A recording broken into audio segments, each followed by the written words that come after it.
Hello dear students, कैसे हैं आप लोग। I hope you all are doing well.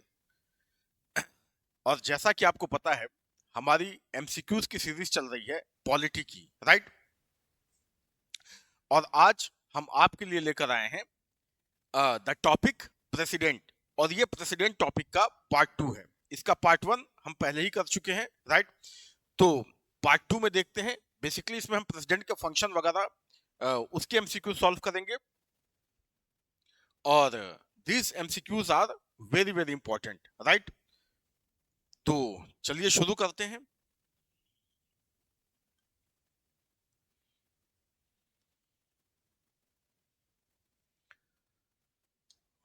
और पहला क्वेश्चन आपकी स्क्रीन पे ये रहा।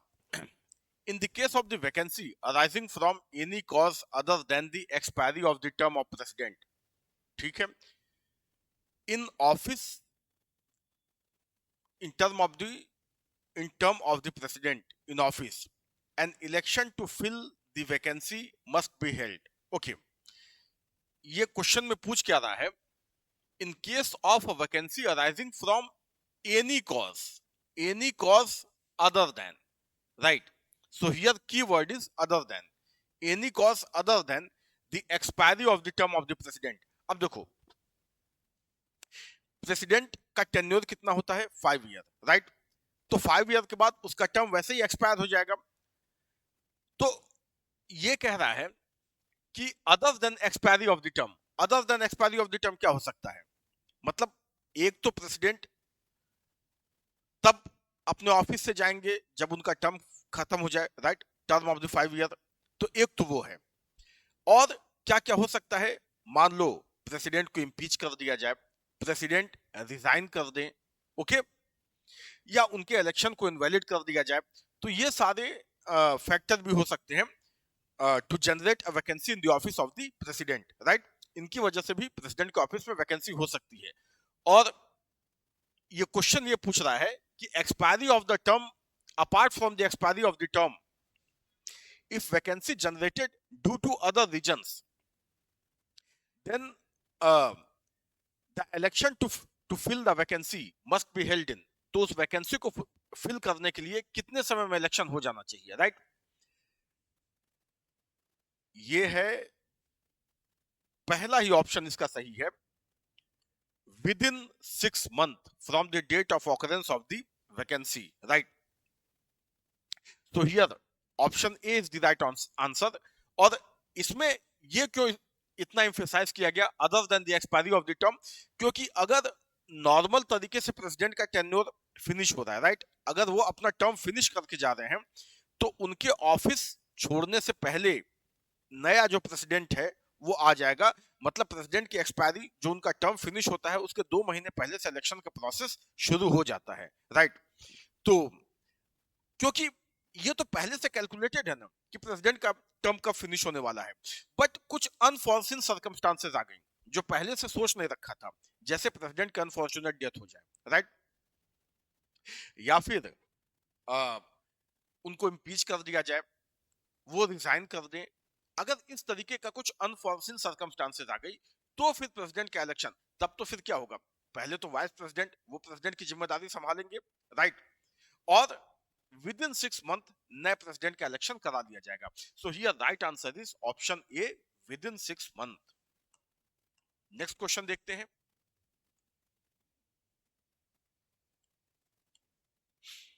इन the case of the post of president of India, in case the post of the president of India falls vacant, ठीक है, ये भी उसी से रिलेटेड क्वेश्चन है। In case the post of the president of India falls vacant and there is no vice president also, okay, president की post vacant हो जाए, राइट, और उसकी रिस्पॉन्सिबिलिटी लेने के लिए वाइस प्रेसिडेंट भी नहीं है, राइट।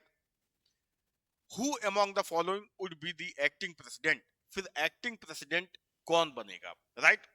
क्योंकि कॉन्स्टिट्यूशन में क्या प्रोविजन है, अगर प्रेसिडेंट की पोस्ट वैकेंट हो जाती है तो इमीडिएटली उनकी जिम्मेदारी कौन संभालेगा, उनकी responsibility vice president of India. But यहां पे लिखा है कि वो भी नहीं है, फिर उनकी रिस्पॉन्सिबिलिटी कौन संभालेगा। इस answer is chief justice of the Supreme court. Right, chief justice of the Supreme court. तो अगर वाइस प्रेसिडेंट भी नहीं है तो chief justice of Supreme Court ये उनकी जिम्मेदारी संभालेंगे। क्या कभी ऐसा हुआ है कि प्रेसिडेंट भी ऑफिस में नहीं है और वाइस प्रेसिडेंट भी ऑफिस में नहीं है और चीफ जस्टिस को रिस्पॉन्सिबिलिटी संभालनी पड़ी हो प्रेसिडेंट की? यस, एक बार ऐसा हुआ है जब एम हिदायतुल्लाह मोहम्मद हिदायतुल्लाह को प्रेसिडेंट की रिस्पॉन्सिबिलिटी संभालनी पड़ी थी, राइट? तो here right answer is option D. Next question देखते हैं।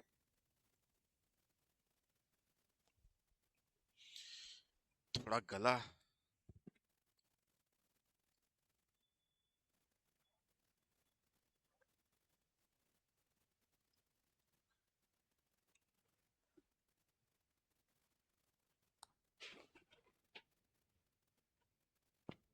Okay. Next question on your screen is the president can dissolve the Lok Sabha on. President Lok Sabha को डिसॉल्व कर सकते हैं? यस, बिल्कुल कर सकते हैं। Dissolve the Lok Sabha on recommendation of the chief justice of India? No, chief justice of India से कोई मतलब ही नहीं है। लोकसभा रिकमेंडेशन? नो, लोकसभा का रिकमेंडेशन ऐसी कोई लोकसभा का कोई रिकमेंडेशन होता नहीं है, right? Recommendation of the union cabinet? Yes, this is the right answer, C. The president can dissolve Lok Sabha on recommendation of union cabinet, right? जैसे मोदी जी और उनकी कैबिनेट अगर बोले कि लोकसभा को डिसॉल्व करिए तो प्रेसिडेंट लोकसभा को डिसॉल्व कर देंगे। लेकिन देखो यहां भी कुछ कंडीशन है, यहां पे प्रेसिडेंट के पास डिस्क्रिशनरी पावर भी है, राइट? जैसे अगर जो कैबिनेट है उसके पास मेजॉरिटी है तो ही प्रेसिडेंट बाउंड है उसके एडवाइस को मानने के लिए। अगर ऑलरेडी गवर्नमेंट गिर चुकी है और जो गवर्नमेंट एडवाइस कर रही है लोकसभा को डिसॉल्व करने की उसके पास मेजॉरिटी ही नहीं है, then it depends on the president. He can use his discretionary power whether to dissolve Lok Sabha और not, whether to dissolve Lok Sabha or to give opportunity, extend opportunity to the other group or other party to form the government. It's entirely depend on the discretion of the president, right? So here in this case the answer is option C, recommendation of the union cabinet. Okay,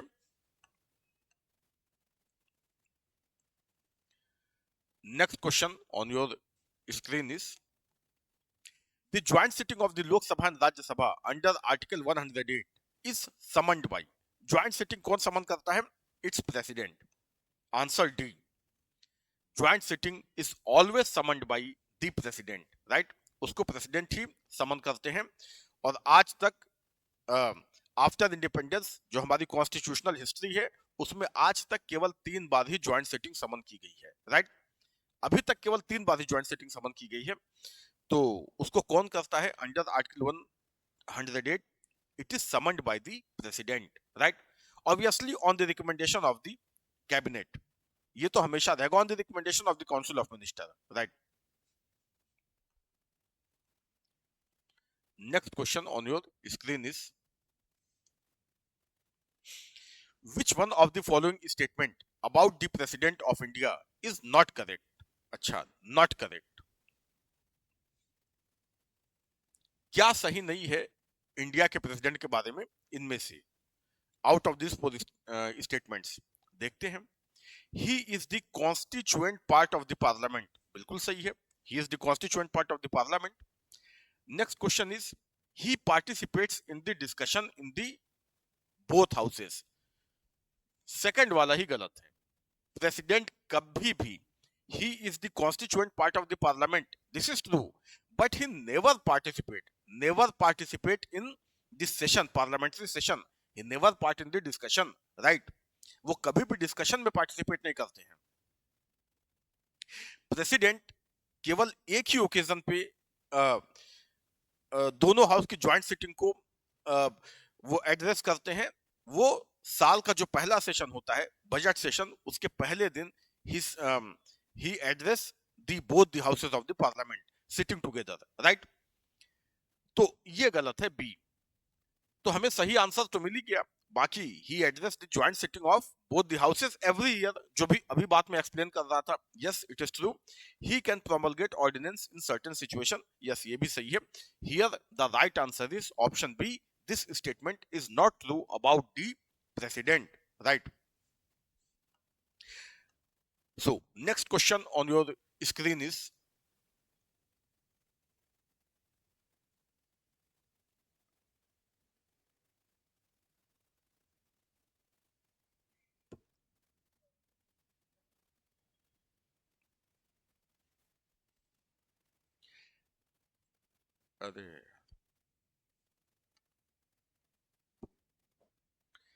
yes, given below are two statement, assertion and region का question है ये।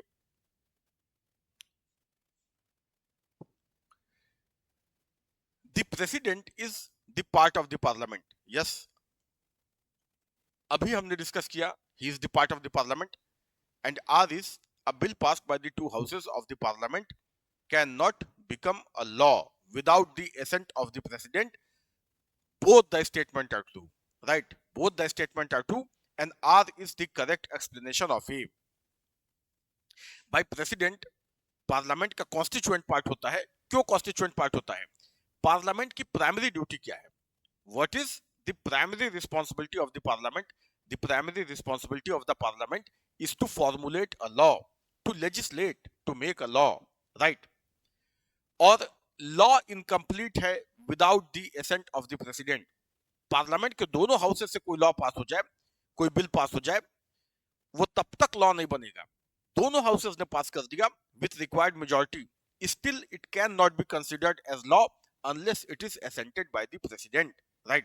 तो जब तक president अपनी accent न दे दे तब तक वो लॉ नहीं माना जाएगा, वो बिल एक्ट नहीं बन पाएगा, right? And so he is the constituent part, he is considered as constituent part of the parliament, right? So here right answer is option A. Both A and R are true and R is the correct explanation of A.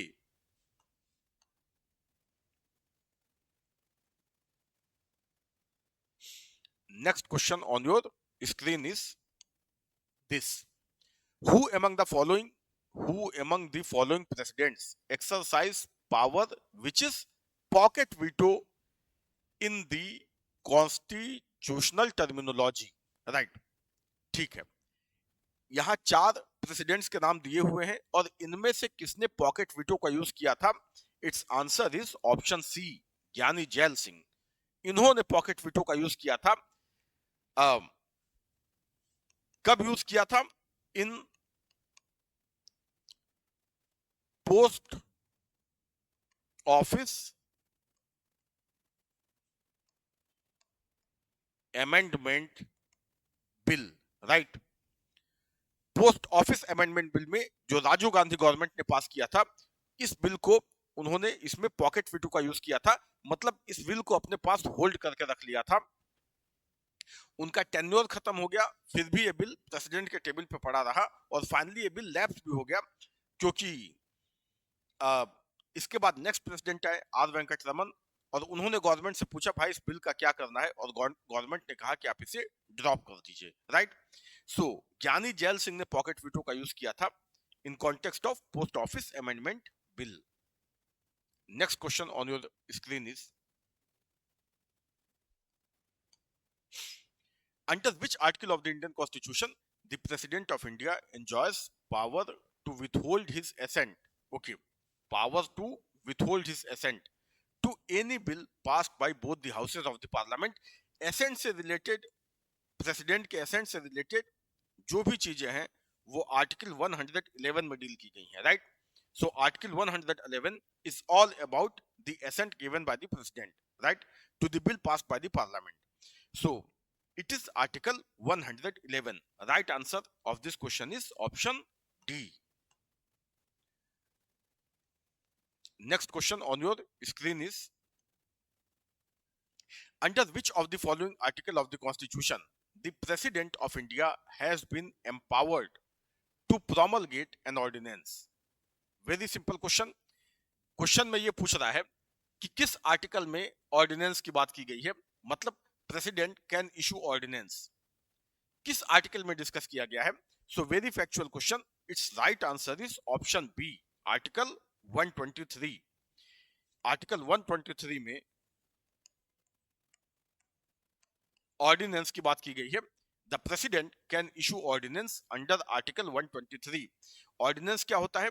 जब parliament session में न हो, right, और कोई ऐसी unfortunate circumstances आ जाए जब कोई लॉ बनाना हो और पार्लियामेंट सेशन में नहीं है, राइट, तो प्रेसिडेंट के पास ये पावर है कि वो लेजिस्लेचर का काम कर सके और he can issue an ordinance. Ordinance is law made by the president, right, और उसकी बात की गई है आर्टिकल 123 में। So right answer is option B.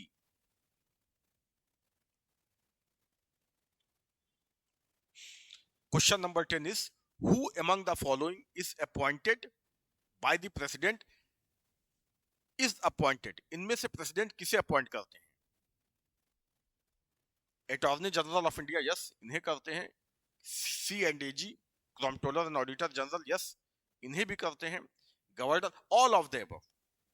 Here right answer is option D, all of the above, right. सबको president ही appoint करते हैं। यहाँ अटॉर्नी की स्पेलिंग गलत लिखी हुई है, no issue, ATTORNEY। Attorney general of India, controller and auditor general, governor of state, all the above dignitaries are appointed by the president, right? Next question on your screen is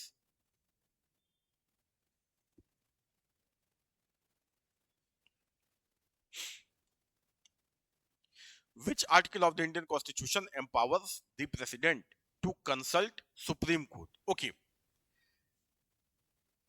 कौन सी article president को ये power देता है कि वो supreme court से consult कर सके, उसकी एडवाइस मांग सके, right? It is article 143। So here right answer is option C. Article 143 क्या है? It is advisory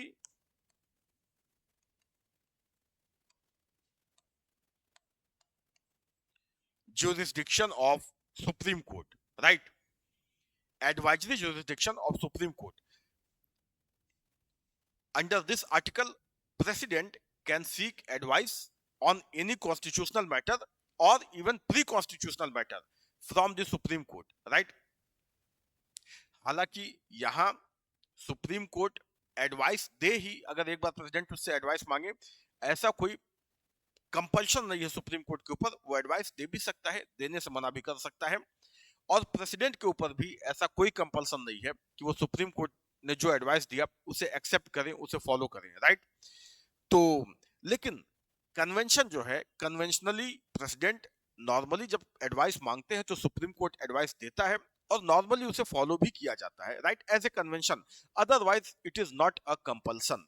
okay, so here right answer is option C, article 143। Next question on your screen is which one of the following is not appointed by the president of India? उसी से मिलता जुलता question है। इनमें से किसे थोड़ी देर पहले हमने जो किया, I think question number 10, right, यहां पर भी यही है। इनमें से प्रेसिडेंट किसे अपॉइंट नॉट, नहीं बताना है ना, किसे अपॉइंट नहीं करते हैं। वाइस प्रेसिडेंट, यहां पहला ही आंसर सही है। वाइस प्रेसिडेंट को प्रेसिडेंट अपॉइंट नहीं करते हैं। Vice president is elected by the both the houses of the parliament, right? Prime minister को अपॉइंट करते हैं, yes.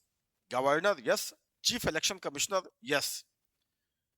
All the three are appointed by the president, whereas vice president is elected by both the houses of the parliament, right?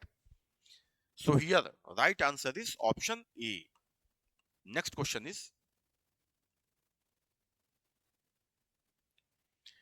Indian Constitution doesn't empower the President of India. Indian Constitution doesn't empower the President of India with the right of. इनमें से president के पास क्या right नहीं है, right? Out of this four देखते हैं। Appointment of prime minister, बिल्कुल right है, प्रेसिडेंट ही प्राइम मिनिस्टर को अपॉइंट करते हैं। Appointment of chief ministers in the state, yes, ये प्रेसिडेंट का राइट नहीं है। Here right answer is option B.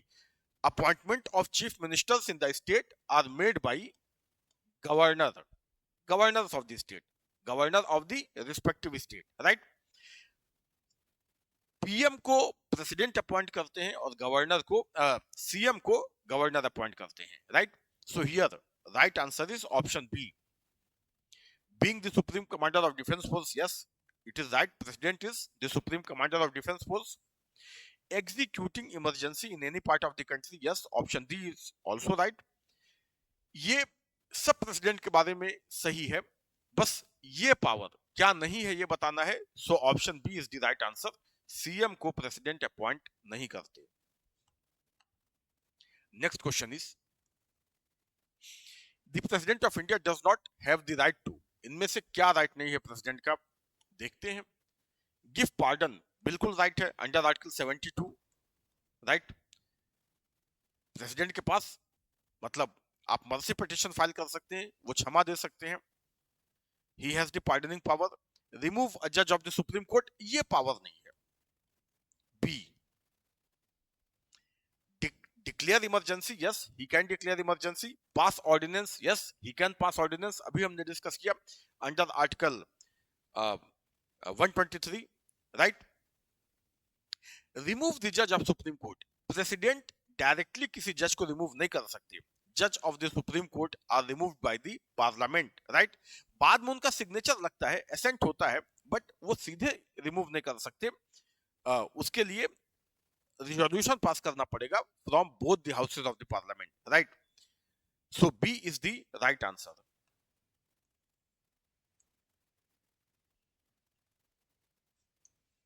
Next question is power of the president to grant pardon etcetera is, president की pardon की जो power है, pardoning power, वो क्या है? लेजिस्लेटिव पावर है? No, legislative means what? To make law. तो legislative power क्या है प्रेसिडेंट की? To issue ordinance. Judicial power, yes it is judicial power, right. Executive power, no, none of the above, no. Here right answer is option B, judicial power. भाई किसी को punishment किसने दिया है? Judiciary ने, तो पार्डनिंग पावर क्या आ जाएगी? It is judicial power, right. It is in fact a judicial power of the president. So here right answer is option B.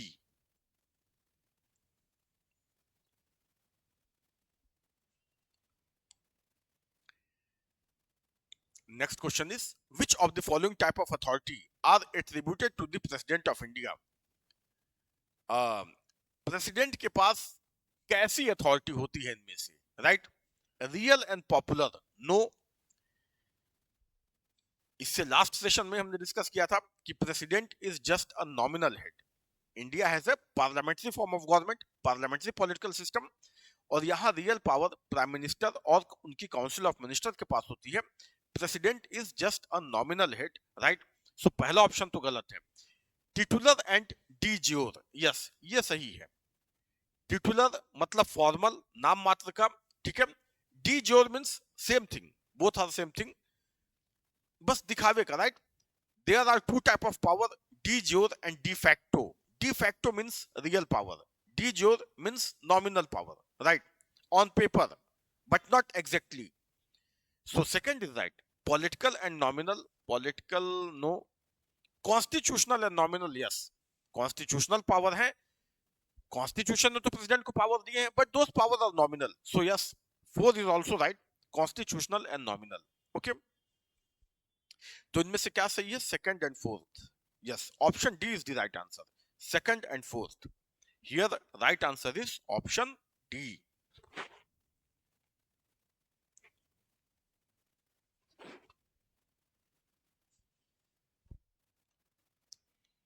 Next question on your screen is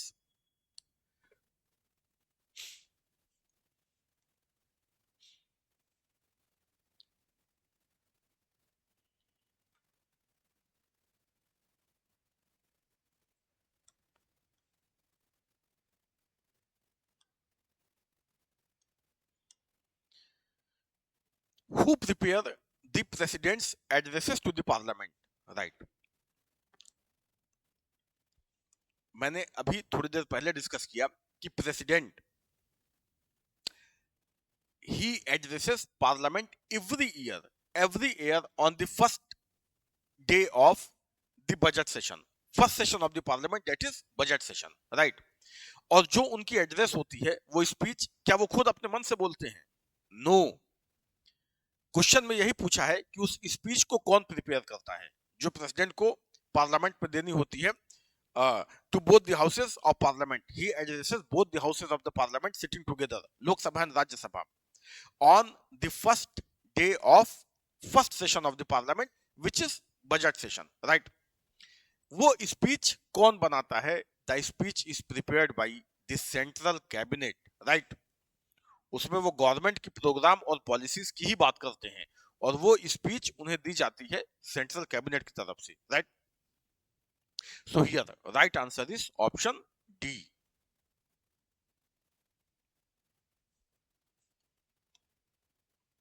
next question is the single instance of the unanimous election of the president of India so far was election of.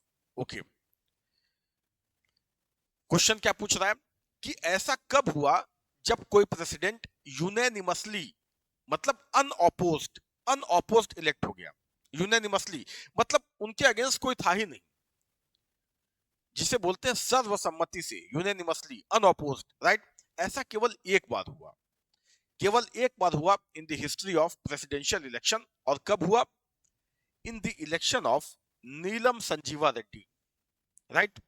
Neelam Sanjiva Reddy इकलौते ऐसे president है, only president who was elected unopposed, जो unopposed elect हुए, right? So here right answer is option D. Next question on your screen is the first president of independent India held from. जो पहले राष्ट्रपति थे भारत के वो कहां से आते थे, मतलब इनमें से किस स्टेट से? UP, Andhra, Bihar and Tamil Nadu. First राष्ट्रपति कौन था? डॉक्टर राजेंद्र प्रसाद। और वो कहां से आते थे? ही केम फ्रॉम बिहार, राइट? तो he held from Bihar. So very easy question, मतलब इतना तो आपको, ये तो जीएस पे नहीं है, जीके का क्वेश्चन है, ये तो बहुत सिंपल क्वेश्चन है, तो इतना तो आपको आइडिया होगा। अगर आपने मॉडर्न इंडिया वगैरह भी पढ़ा होगा तो आसानी से आप ये क्वेश्चन सॉल्व कर सकते हैं, इसके लिए पॉलिटी की जरूरत नहीं है।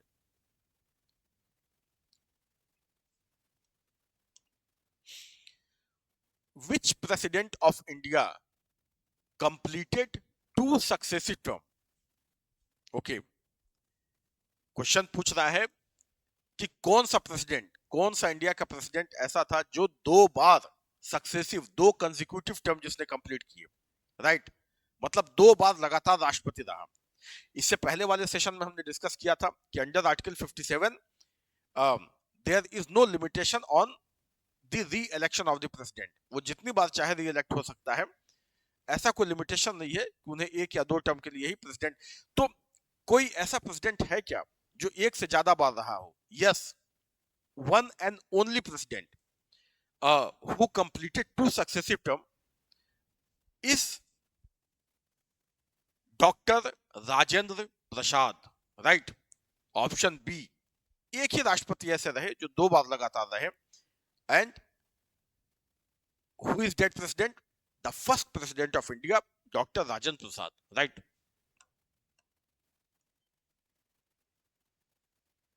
Next question on your screen is who of the following before becoming president of India did not hold the office of vice president? Okay, interesting question. इनमें से ये 4 नाम दिए हुए हैं और क्वेश्चन पूछ रहा है कि ये चारों लोग राष्ट्रपति रह चुके हैं, ये कभी ना कभी, ये चारों they are ex president of India, ये चारों नाम जो है ये सब राष्ट्रपति रहे हैं। क्वेश्चन ये पूछ रहा है कि इनमें से कौन सा कभी वाइस प्रेसिडेंट नहीं रहा, राइट? क्योंकि ऐसा तो बहुत बार हुआ है कि वाइस प्रेसिडेंट ही बाद में प्रेसिडेंट के इलेक्शन के लिए खड़े हुए और वो जीत गए, राइट? तो इनमें से ऐसा कौन है जो वाइस प्रेसिडेंट नहीं रहा? Doctor S Radhakrishnan, yes, he was the first vice president of India, पहले वाइस प्रेसिडेंट थे भारत के। डॉक्टर जाकिर हुसैन, यस, ये भी थे। नीलम संजीवा रेड्डी, ये नहीं थी, नीलम संजीवा रेड्डी, ये कभी वाइस प्रेसिडेंट नहीं रहे, right. Here right answer is option C. R Venkat Raman, yes ये भी थे। Here right answer is option C, Neelam Sanjiva Reddy. Okay,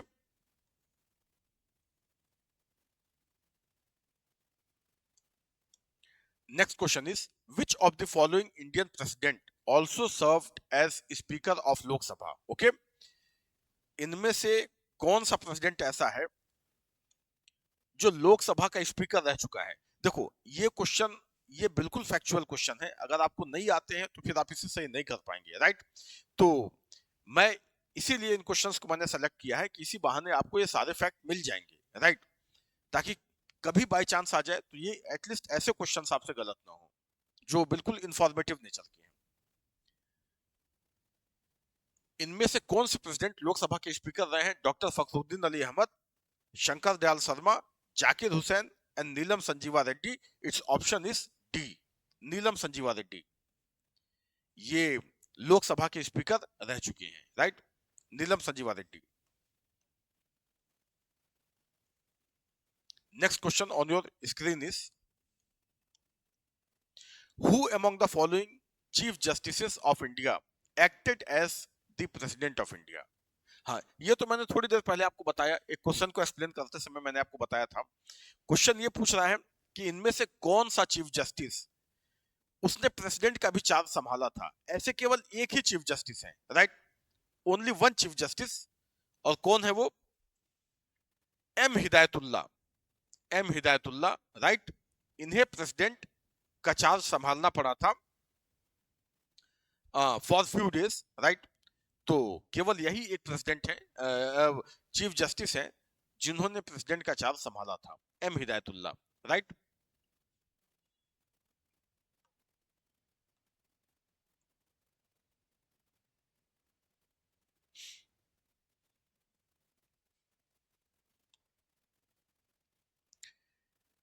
Among the following president of India, who is known as the philosopher king or philosopher ruler?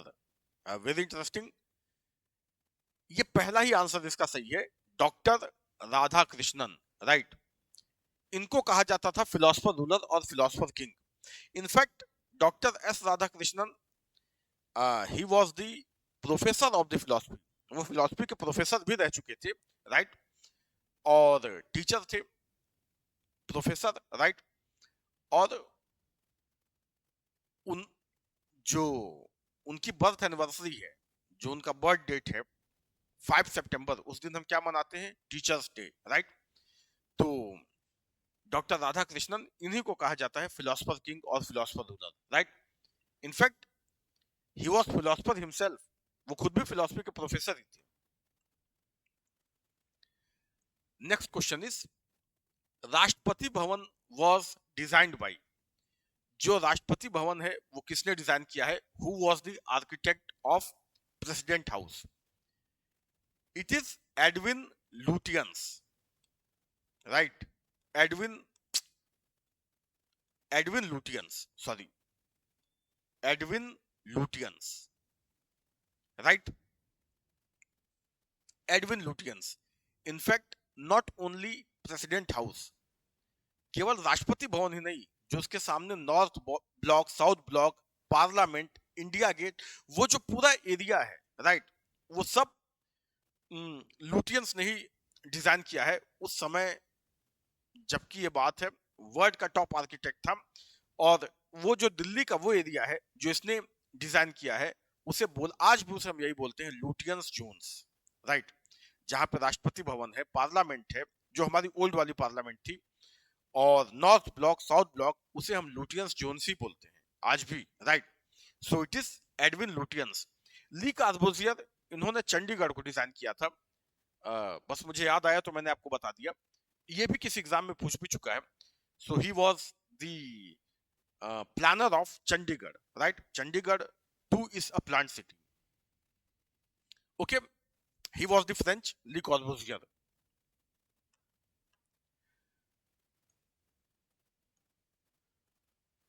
So that's all for today. ये president का दोनों MCQ का part हमने कर लिया। और I hope इसके बाद प्रेसिडेंट से रिलेटेड कोई क्वेश्चन आपके गलत होने नहीं चाहिए। अगर इतना आपने सॉल्व कर लिया तो ऑलमोस्ट हमने सारे इंपॉर्टेंट क्वेश्चन कवर कर लिए, राइट, चाहे वो फैक्चुअल हो या कॉन्सेप्चुअल हो। ओके, सो मिलते हैं नेक्स्ट सेशन में फिर किसी चैप्टर के साथ, उसके टॉप एमसीक्यूज लेके आएंगे। Okay, till then keep reading, keep working, keep smiling, see you in the next session. Okay.